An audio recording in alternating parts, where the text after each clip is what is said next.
వజ్రగిరి రాజ్యంలో చండశాసనుడు అనే ఒక పెద్ద మల్లయోధుడు ఉండేవాడు. అతను తన ఊరిలో ఉన్న కుస్తీశాలలో అందరికీ కుస్తీ పట్లు నేర్పిస్తూ ఉండేవాడు. అతని దగ్గర కుస్తీ నేర్చుకోవడానికి ఆ ఊరిలో ఉండే కుర్రాళ్లందరూ ఆసక్తి చూపిస్తూ ఉండేవారు. దానికి కారణం చండశాసనుడు పేరుకు తగ్గట్టే ఉండేవాడు. ఎవరికి పడితే వారికి కుస్తీ నేర్పించేవాడు కాదు. అందువల్ల అతని దయ కోసం ఎదురుచూస్తూ ఉండేవారు కుస్తీ నేర్చుకోవాలి అనుకున్న కుర్రాళ్లు. అలా కాలం సాగిపోతూ ఉండగా అతనొకరోజు అవమానభారంతో చాలా బాధతో ఒక మునీశ్వరుడు దగ్గరికి వచ్చి కూర్చున్నాడు. అతనలా ఉండడం చూసిన మునీశ్వరుడు, నాయనా, ఎందుకలా దిగులుగా కూర్చున్నావ్? ఏమిటీ నీ సమస్య? నేను మోసపోయాను మునీశ్వర. ఎవరినైతే నేను నా అనుకున్నానో వాళ్లే నన్ను వెన్నుపోటు పొడిచారు. వాళ్ళు మోసం చేశారా లేదా నువ్వు మోసపోయావా? రెండింటికీ తేడా ఏమిటి మునీశ్వరా? చాలా ఉందిలే నాయనా, అది నేను నీకు వివరిస్తానులే కాని ముందు నీ సమస్య ఏమిటో చెప్పు. నన్ను ఒకరు మోసం చేశారు. నేను వాళ్ళకి బుద్ధి చెప్పాలి, కాని ఎలా అన్నదే నాకర్థం కావడం లేదు. అలాగా, సరే, ఇంతకీ నీ కథ ఏమిటో చెప్పు. నువ్వు వాళ్లకి గుణపాఠం ఎలా చెప్పాలో నేను చెప్తాను. నేను ఒక పేరు మోసిన మల్లయోధుడను. ఈ చుట్టుపక్కల రాజ్యాల్లో నా పేరు తెలియని వాళ్లంటూ ఎవరూ లేరు. మహామహులంతా నాతో పోటీపడి ఓటమి చవిచూసిన వాళ్లే. అవునా? మంచిదే.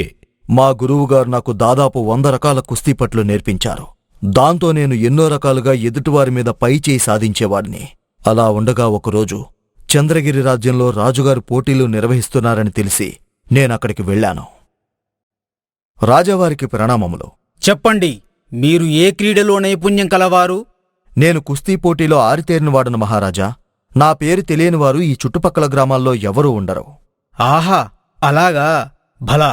అంతేకాదు మహారాజా, బరిలో దిగి నాతో కుస్తీపట్టి గెలిచినవాడంటూ ఎవడూ చుట్టుపక్కల లేడు. ఆహా, అంతటి ఘనపాటివన్నమాట. అవును ప్రభు.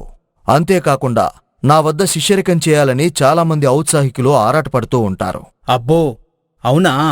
అవును ప్రభు. ఇప్పుడు మీ రాజ్యంలో పోటీలు నిర్వహిస్తున్నారని తెలిసి ఇక్కడికొచ్చాను.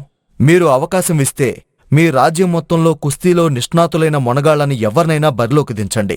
వాళ్లను ఓడించి గెలుస్తాను. మాటల్లో కాదు, మీ పౌరుషం ఆటలో చూపించండి. మాటల్లోనే కాదు మహారాజా, నా ఆటలో కూడా చూపించగలను. నిజానికి నాకు కుస్తీ నేర్పిన గురువునైనా నేను ఓడించగలను. అది నాకున్న సత్తా. ఆ మాట వినేసరికి రాజుకి కోపం నషాళానికి అంటింది. అప్పటివరకు చండశాసనుడు మీద ఉన్న అభిప్రాయం ఒక్కసారిగా మారిపోయింది. గురువుని గౌరవించకపోవటం, గురువును సైతం ఓడించగలను అన్న అహంభావం రాజుకి ఏమాత్రం నచ్చలేదు. ఇతని అహంకారాన్ని అణచివేయాల్సిన అవసరం ఎంతైనా ఉంది. రాజుగారు ఏదో ఆలోచిస్తున్నట్టున్నారు. సరే, నీ సరదా ఎందుకు కాదనాలి? మా రాజ్యంలోని వీరులందరినీ వద్దులే కాని నువ్వన్నట్లు నీ గురువుని ఒక్కడిని ఓడించి చూపించు. నేను నీకు ఈ రాజ్యాన్ని వదిలేసి అడవులకు పోతాను. రాజుగారి నుంచి ఊహించని సమాధానానికి అవాక్కైన చండశాసనుడు కాసేపటికి తేరుకొని, మా గురువుగారితో పోటీ, అందులో ఓడిపోతే ఈయన నాకు రాజ్యాన్ని వదిలి అడవులకు పోతాడు. నేను మా గురువును ఓడించలేననుకుంటున్నాడా? ఈ రాజుకేమైనా పిచ్చి ఉందా? ఏమిటయ్యా ఆలోచిస్తున్నావు? భయపడుతున్నావా? భయమా? మహారాజా, భయమన్నది నా ఇంటా వంటా లేదు. కాకపోతే మా గురువుగారు చాలా ముసలివారు. అతంతో తలపట్టమంటే... అతను ఎలాంటివాడైనా సరే పోటీలో గెలిచి చూపించు, అంతే. అలా చండశాసనుడు గురువుని రాజు పిలిపిస్తాడు. చండశాసనుడు ఈ ముసలి పీనుగును ఓడించటం ఎంతసేపు, బరిలోకి దిగినంత సమయం పట్టదు వీడిని బరినుంచి బయటకు విసిరేయటానికి అని అనుకుంటూ బరిలోకి దిగి గురువుతో కుస్తీ పడతాడు. కాని సమయం గడుస్తున్నా తన గురువుని బరినుంచి బయటకు విసరడం కాదు కదా, కనీసం బరిలో కింద కూడా పడేయలేకపోతాడు చండశాసనుడు. అలా కాసేపు నలుగుతూ ఉండగా అతని గురువు ఒక కొత్త పట్టు ప్రయోగించి అతన్ని ఎత్తి బరినుంచి బయటకు విసిరేస్తాడు. అంతే, అవమానభారంతో రాజ్యం వదిలి వెళ్లిపోతూ దారిలో కనిపించిన ఈ ముని దగ్గరికి వస్తాడు. ఇందులో నీకు జరిగిన అన్యాయమేమిటి నాయనా? అదేమిటి మునివర్యా, నా గతమంతా చెప్తే నాకు జరిగిన అన్యాయం ఏమిటనంటున్నారు? నా గురువు నాకు కొన్ని పట్ల గురించి ఇన్నేళ్లలో నేర్పించనేలేదు. అది అన్యాయం కాదా? ఇన్నాళ్ళు గురువుని నమ్ముకుని ఉన్న నాకు కొన్ని నేర్పించకపోవడం మోసం కాదా? ఇన్నేళ్లు నీకు విద్య నేర్పిన గురువుకి నువ్వు గౌరవం ఇవ్వకపోవడం తప్పు అనిపించలేదా నాయనా? పోనీ గురువునే ఒంటి చేత్తో ఓడిస్తాను అని బేరాలు పోవడం తప్పు అనిపించలేదా?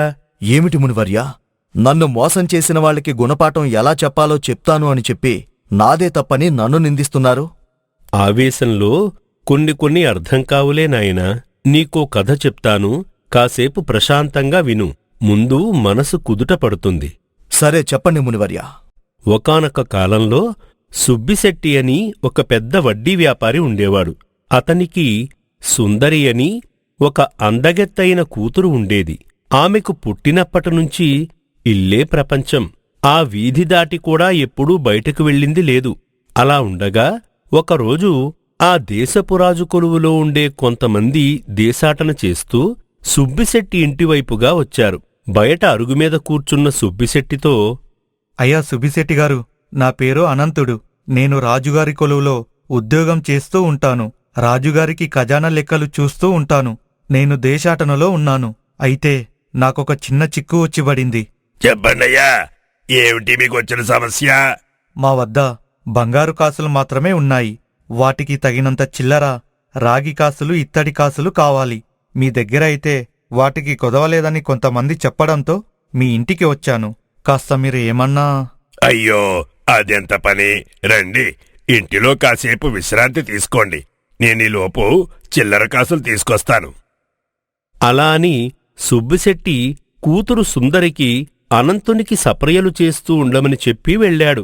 అనంతుడు సుందరిని చూసి ఆమె అందానికి మైమరిచిపోయి ఆమెను మోహించాడు. ఆ తర్వాత ఏమైంది? సుబ్బిశెట్టి చిల్లర ఇచ్చాక కూడా ఏవో ఇతర కారణాలు చూపిస్తూ అలాగే ఆ ఇంటిలో 3 రోజులపాటు తిష్టవేసి చివరికి తన మనసులో మాటని సుబ్బిశెట్టికి చెప్పాడు అనంతుడు. అయ్యా సుబ్బిశెట్టిగారు, నేను మీ అమ్మాయిని ఇష్టపడుతున్నాను. తనని వివాహం చేసుకోవాలని అనుకుంటున్నాను. నా కుటుంబమంతా రాజుగారి కోటలోనే నివాసం ఉంటున్నారు. అందరూ రాజ ఉద్యోగులే. అలాగే నా మకం కూడా రాజదర్బార్లోనే. కాబట్టి మీ కూతురు కూడా నాతో పాటు రాజదర్బార్లోనే ఉంటూ అన్ని సౌకర్యాలు అనుభవించవచ్చు. అయ్యా, మీరు మా కూతుర్ని కోరుకోవడమే మా అదృష్టం. చిన్నప్పట్నుంచి ఇల్లే ఎరగని మా అమ్మాయికి మీరు ఏకంగా రాజమహల్లోనే ఉంచుతానంటే అంతకంటే అదృష్టమా? అలాగే మీ ఇష్ట ప్రకారమే మా అమ్మాయిని వివాహం చేసుకోండి. నాకు ఎలాంటి అభ్యంతరం లేదు. కాని ఇప్పుడే కాదు సుబ్బిశెట్టిగారు. నేను ఇంకా దేశాటన ముగించి రాజుగారికి చెప్పి రావాల్సిన లెక్కలన్నీ చెప్పి రావడానికి మరో 2 మాసాలైనా పడుతుంది. దానికేం భాగ్యం. అలాగే కానివ్వండి. అలా అనంతుడు అక్కడి నుండి వెళ్ళిపోయాడు. అతను అందగాడు, పైగా ఆస్తిపరుడు. రాజదర్బారులో నివాసం. ఒక ఆడపిల్లకి ఇంతకంటే ఏం కావాలి అని సుందరి తండ్రి మాటలకు, అనంతుడు చూపించిన ఇష్టానికి, ప్రేమకు సరే అని అనుకుంది. అలా అనంతుడు కోసం ఎదురు చూడసాగింది. ఇంతలో అదే ఊరిలో తన పక్క ఇంటిలోనే అద్దెకు ఉంటూ జీవనం సాగిస్తున్న రాజభటుడు ఒకడు సుందరికి పరిచయమయ్యాడు. అలా రోజులు గడిచే కొద్దీ సుందరి ఆ రాజభటుడు కష్టాలు విని అతని మంచితనం నచ్చి అతనితో ప్రేమలో పడింది. అనంతుణ్ణి మర్చిపోయింది. అతను కూడా తిరిగి వస్తాను అని చెప్పిన 2 మాసాలు కాస్త 6 మాసాలైపోయాయి. అందువల్ల ఒకరోజు, సుందరి, నేను నిన్ను వివాహం చేసుకుందాం అనుకుంటున్నాను. నీ అభిప్రాయమేంటి? నాకు నువ్వంటే ప్రాణం. నిన్ను వదిలి నేనుండలేను. నాకు నీతో బ్రతకాలనుంది. కాని నీకిచ్చి వివాహం చేయటానికి మా నాన్న ససేమిరా ఒప్పుకోడు. అయితే ఊరు విడిచి వెళ్ళిపోదాం. మనిద్దరం కలిసి బ్రతుకుదాం. మరి నీ ఉద్యోగం మాటేంటి? ఉద్యోగం ఎక్కడో ఒక చోట దొరకకపోతుందా? పోనీ ఉద్యోగం లేకపోతే వ్యవసాయం చేసుకుని బ్రతుకుదాం. సరే, నువ్వన్నట్టు మనం ఊరు వదిలి వెళ్ళిపోయి పెళ్లి చేసుకుందాం. కొద్ది రోజులు గడిచాక మా నాన్నగారు మన వివాహాన్ని ఒప్పుకున్నాక ఇక్కడికొచ్చేద్దాం. ఎలాగూ నీకంటూ ఎవరూ లేరు కాబట్టి అప్పుడు నువ్వు మా నాన్నగారికి చేదోడు వాదోడుగా ఉంటూ మా వ్యాపారాలు కూడా చూసుకోవచ్చు. అలా ఆ రాజభటునికి చెప్పిన సుందరి ఆ రోజు రాత్రి 3వ జామున ఇంటి నుండి బయటకు వస్తాను, ఊరి చివర చెట్టు దగ్గర ఎదురుచూడమని చెప్పింది. అలాగే చేసింది కూడా. ఆ రోజు రాత్రి 3వ జాములో ఎవరికీ కనిపించకుండా ఆ చెట్టు దగ్గరకు వచ్చింది. కాని అప్పటికి ఆ రాజభటుడు రాలేదు. ఇంతలో ఏదో చప్పుడయింది. దాంతో సుందరి చెట్టు వెనకగా దాక్కుని ఆ వచ్చినవాళ్ల మాటలు విన్నది. ఆ మాటలు ఎక్కడో విన్నట్టు అనిపించాయి. అవి అనంతుని మాటలు. వాటి సారాంశమేమిటంటే, తాను సుందరి కోసం వచ్చాను. ఈ రాత్రివేళ ఆమె ఇంటికి పోవడం మంచిది కాదు కాబట్టి ఇక్కడే ఎక్కడో కాస్త తలదాచుకుని రేపు ఉదయాన్నే వెళ్ళాలి. ఇప్పటికే ఆలస్యం చేశాను. సుబ్బిశెట్టిగారు ఏమనుకుంటారు అని. మరప్పుడు సుందరి ఏం చేసింది? ఆ మాటలు విన్న సుందరి రాజభటుడు కోసం వేచిచూసి, అతను వచ్చాక నేను నీతో రాలేను, కావలిస్తే నువ్వు ఊరు విడిచి వెళ్ళిపో, మా నాన్నగారి పరువు నేను తియ్యదలుచుకోలేదు అని అక్కడి నుండి ఇంటికి వెళ్ళిపోయి. ఎందుకని మునివర్య ఆమెలో అంత మార్పు? ఆ అనంతుడి కోసమా?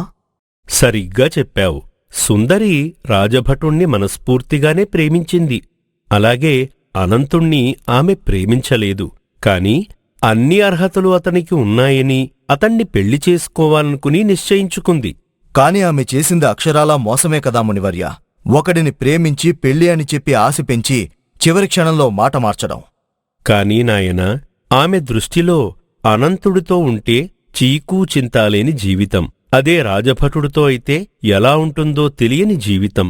అసలే చిన్నప్పటి నుండి బయట ఉన్న అనుభవం లేదు. పైగా తన తండ్రి ఆ రాజభటునితో వివాహం ఒప్పుకుంటాడో లేదో తెలియదు. అదే అనంతుడితో అయితే తన తండ్రి సంతోషంగా ఒప్పుకుంటాడు.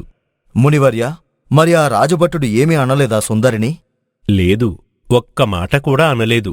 అక్కడ నుండి మౌనంగా వెళ్ళిపోయాడు. అదేమిటి? తనను మోసం చేసిన వ్యక్తి మీద తనకి కోపం రాలేదా? లేదు, ఎందుకంటే అతని జీవితంలో అలాంటివి ఎన్నో చూశాడతను. పైగా అతను అవకాశం ఇవ్వడం వల్లే అతను మోసపోయాడు అని అతననుకున్నాడు. తప్పు తనదే అని తెలుసుకున్నాడు. అందుకే మౌనంగా వెళ్ళిపోయాడు. నిజంగా అతను చాలా గొప్పవాడు. అందుకే నాయనా, నేను నిన్ను ఇందాక అడిగింది, నువ్వు మోసపోయావా, నిన్ను మోసం చేశారా అని. అర్థమైంది మునీశ్వర. మనం అవకాశం ఇవ్వకుండా, మన ప్రమేయం లేకుండా ఎప్పుడూ మనం బాధింపబడం. మనం బాధ అనుభవిస్తున్నాము అంటే మనం ఎదుటివారికి బాధ పెట్టడానికి ఒక అవకాశం ఇవ్వడం వల్లనే అది జరుగుతుంది. అది మంచి కావచ్చు, చెడు కావచ్చు. నా అహంకారం వల్ల, నా నోటి మాట వల్లే ఈరోజు నాకు ఈ సమస్య వచ్చిందని అర్థమైంది. ఇప్పుడు చెప్పు, నిన్ను మోసం చేసిన వాళ్ళని ఏం చేద్దామనుకుంటున్నావో? కాని మునివర్య, పోనీ నా బాధకు కారణమైతే నేనే, కాబట్టి నేను మౌనంగా ఉండిపోవడంలో తప్పేమీ లేదు. కాని ఆ రాజభటుడిది ఏమాత్రం తప్పులేదు కదా. అతను అంత బాధను మోస్తూ మౌనంగా ఉండకుండా ఏదైనా చెయ్యాల్సింది కదా. నువ్వైతే ఏం చేస్తావు నాయనా? ఖచ్చితంగా సుందరికి బుద్ధి చెప్తాను. తను చేసిన నిర్వాకం తన తండ్రికి అనంతుడికి చెప్పి తన నిజస్వరూపం బయటపెడతాను. చేసిన తప్పుకు తగ్గ శిక్ష అనుభవించాలి కదా మునివర్య. నిజమే నాయనా నువ్వన్నది. తప్పుకు తగిన శిక్ష పడాలి. కాని రాజభటుడు అంతా దేవుడే చూసుకుంటాడని వదిలేసి ముందుకు సాగిపోయాడు. ఆ దేవుడు గొప్ప దేవుడు. ఆయనేం చేస్తాడు? వాడేడుస్తూ ఉంటే చూస్తూ ఉంటాడు, చేతకానివాడిలాగా. లేదు నాయనా, కాలం ఎవ్వరినీ వదిలిపెట్టదు, కర్మ ఎవ్వరినీ వదిలిపెట్టదు. ఆ దేవుడు ఎవరికి వేయాల్సిన శిక్షలు వారికి తగిన సమయంలో వేసి తీరుతాడు. ఈరోజు తప్పించుకుందామని సంబరపడచ్చు కొందరు. కాని ఏదో ఒకరోజు అన్నింటికీ సమాధానం చెప్పాల్సిన రోజు వస్తుంది. అలా ముని మాటలకు చండశాసనుడు దిగులు, కోపం అంతా అక్కడే వదిలేసి మనశ్శాంతిగా ఇంటిదారి పట్టాడు.